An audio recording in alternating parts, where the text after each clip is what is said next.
Hi guys, I hope you are doing well. Today we will talk about how to fix or how to solve the problem of PayPal app. You will go to settings.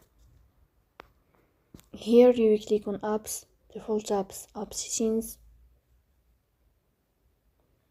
In this page you will search about the application of PayPal and you will click.